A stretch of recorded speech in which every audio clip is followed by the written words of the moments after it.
લોકેશનની વાત કરું તો આ વિક્રમ ઠાકોરનું પિક્ચર શૂટિંગ થયેલું જબરદસ્ત. આ જગ્યાએ શૂટિંગ નરેશ કનોડિયાનું શૂટિંગ થયેલું છે આ જગ્યાએ. અને નરેશ કનોડિયા પાણી ભરીને આવે છે બહેનો 4-5 જણા. નરેશ કનોડિયા વચ્ચે આવે છે. આ જગ્યાએ જબરજસ્ત શૂટિંગ થયેલું.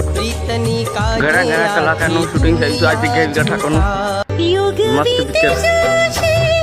જીતુ પાંડ્યા અહીં ઊભી રહ્યા છે. નાને વિક્રમ ઠાકોર જોવે છે તાને આ દરવાજા આવે છે. લોકેશનની વાત કરું તો પાવાગઢમાં ચાલો લોકેશન આવ્યું છે 2 કિલોમીટર પાવાગઢ છે. મારી યુટ્યુબ ચેનલ છે વિક્રમ ઠાકોરની યાદાશ 400 વિક્રમ ઠાકોર અહીં આવે છે. લોકેશનની વાત ફોલોને લાઈક કરી દેજો ફટાફટ.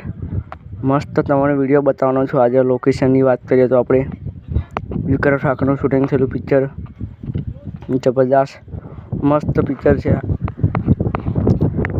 પાવાગઢની જોડે આવી 4 કિલોમીટર વિક્રમ ઠાકોરનું. જીતુલાલ પાંડ્યા વિક્રમ ઠાકોર એ જગ્યા ઊભી રહ્યા છે આવીને. જાણે વિક્રમ ઠાકોરને મારવા આવે છે એ જગ્યાએ. અને હા, બીજી વાત, નરેશ કનોડિયાનું પણ પિક્ચર શૂટિંગ થયેલું એ જગ્યાએ. લોકેશનની વાત કરીએ તો પાવાગઢની જોડે આવ્યું છે. નજીક 4 કિલોમીટર. જો તમે પાવાગઢ જાઓ તો ભૂલતા નહીં જવાનું. મસ્ત